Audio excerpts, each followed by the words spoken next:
ये तो एक बहुत इंपॉर्टेंट खबर है कि अब आप 30 से ज़्यादा मार्केट्स में आप इन्वेस्ट कर पाएंगे एनएससी आईएफएससी के थ्रू इंटरनेशनल मार्केट्स में। सो सिर्फ इंडियन मार्केट्स नहीं, इंटरनेशनल मार्केट्स। अच्छा, ये खबर तो बहुत ही प्यारी है। क्यों खबर प्यारी है?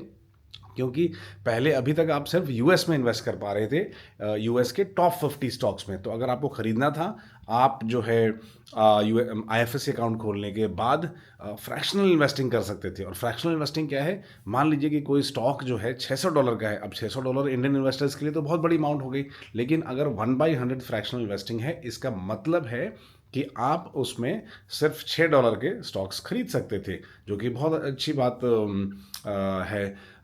पहले भी कुछ प्लेटफॉर्म्स थे यूएस में इन्वेस्टमेंट ऑफर कर रहे थे, बट ये कितने रिलायबल थे, कितने स्ट्रक्चर्ड थे, इसका कोई अंदेशा नहीं था, इसकी कोई अता पता नहीं थी। उसके बाद फिर एनएससी ने ये प्लेटफॉर्म को, इस माध्यम को, इस तरीके को, इन्वेस्टमेंट्स को थोड़ा सा रैशनलाइज कर दिया और रेगुलेटेड कर दिया, और उससे बहुत अच्छा हो गया।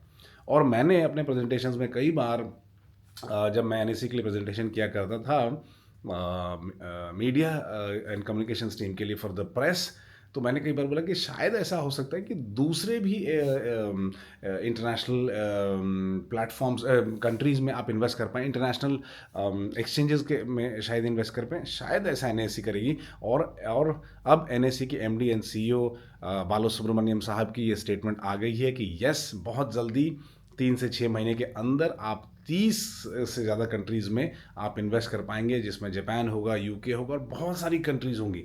तो हमारे लिए बहुत सारे एसेट्स क्लासेस खुल जाते हैं।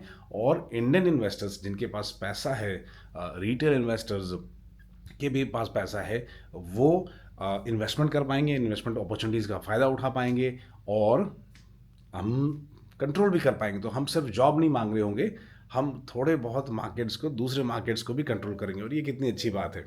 अब ये ज़रूरी क्यों है? अब मुझे पता नहीं है कि मेटा इंडिया में कब लिस्ट होगा, मुझे ये पता नहीं है कि अल्फ़ाबेट यानी कि गूगल कब लिस्ट होगा, मेटा यानी कि फेसबुक की बात कर रहा हूँ, मुझे ये नहीं मालूम है कि ट्विटर कब इन्वेस्ट करेगा, लेकिन या फिर नेटफ्लिक्स इंडिया में कब इन्वेस्ट होगा। लेकिन हम इन सब के यूज़र्स तो ज़रूर हैं, और इन पे हम सब्सक्रिप्शन के माध्यम से पैसा ज़रूर भरते हैं। तो अगर हम सब्सक्रिप्शन के माध्यम से भरते हैं, ये कंपनीज आपको पसंद है, तो डेफिनेटली आपको इन कंपनीज में इन्वेस्टमेंट का एटलीस्ट एक्सेस होना चाहिए। लगाना नहीं लगाना ये तो आपकी इंडिविजुअल जर्नी है, बट एटलीस्ट हमें एक्सेस तो होना चाहिए कि हम लगा पाएँ। तो जो भी कंपनीज, इंटरनेशनल कंपनीज हैं जिसमें आप पैसे भरते हैं और आपको लगता है कि अच्छी कंपनीज हैं, तो अब आपके लिए रास्ता हो गया आसान। और ये एक बहुत अच्छी बात है, बहुत बड़ी बात है, वेलकम मूव है, और ये इंडिया को वापस स्ट्रांग बनाएगा।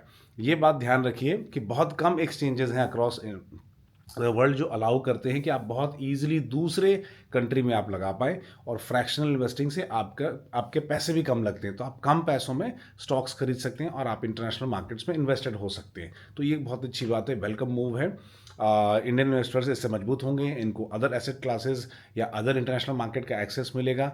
उनका पैसा यहाँ वहाँ आलतू फालतू प्रोडक्ट्स, डेरिवेटिव्स, बिटकॉइन, स्कैम्स में जो जा रहा था, वो अच्छे एसेट क्लासेस, अच्छे स्टॉक्स में जाएगा।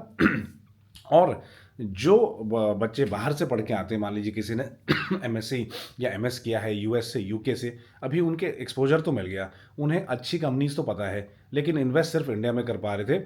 तो उससे थोड़ी हेजिंग भी होगी इन्वेस्टमेंट्स में, क्योंकि अब आप डॉलर में, पाउंड में, येन में आप इन्वेस्ट कर रहे होंगे, तो आपका जो एक्सपोजर है, आपका जो इन्वेस्टमेंट है, सिर्फ रुपी ओरिएंटेड नहीं होगा, सिर्फ रुपी एक्सपोज नहीं होगा, बट कि अदर करेंसीज में भी अब एक्सपोज होगा।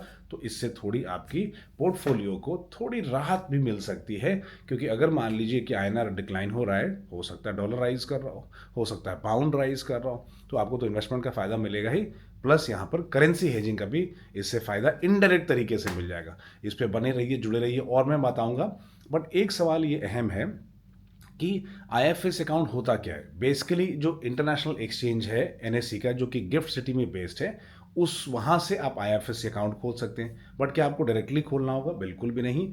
ऐसे ब्रोकर्स हैं जो कि रजिस्टर्ड हैं, 4 टाइप की मेंबरशिप है जो कि एनएससी ने अलाउ, या एनएससी इंटरनेशनल एक्सचेंज ने अलाउ कर रखी है, जिसके थ्रू जो ये ब्रोकर्स हैं अपने आप को या क्लियरिंग मेंबर से रजिस्टर कर सकते हैं। इसमें कुछ ब्रोकर्स हैं जिनका नाम मुझे अभी ऑफ हैंड याद आता है, आप चेक कर लीजिएगा। एचडीएफसी डेफिनेटली है, इंटरैक्टिव ब्रोकर्स जो कि यूएस की है वो भी रजिस्टर्ड है, आई थिंक इसमें शायद आनंद राठी भी है। तो 4-5 नाम हैं जिन्होंने गिफ्ट सिटी, इंटरनेशनल सिटी की जो है मेंबरशिप ले रखी है और इसके माध्यम से आईएफएससी अकाउंट खोलते हैं। तो आप नॉर्मल डीमैट अकाउंट से नहीं कर पाएंगे, आपको आईएफएससी अकाउंट ही खोलना पड़ेगा, ये ज़रूरी है। तो जुड़े रहिए, बने रहिए, और भी खबरों के सिलसिले में देखेंगे। But NSE definitely growing by leaps and bounds. और ये एक बहुत मेजर डेवलपमेंट, बहुत बहुत बहुत, जो कि इंडिया को जियोपॉलिटिकल इस पे फ्रंट पे, जियोपॉलिटिकल स्टेज पे और भी पावरफुल बनाएगा, क्योंकि अब हमारा पैसा दूसरी कंपनीज और दूसरी कंट्रीज को कंट्रोल करेंगी। तो जय हिंद, जय भारत, और आपका स्वागत है, और एनएससी को बहुत बहुत धन्यवाद for such an wonderful move.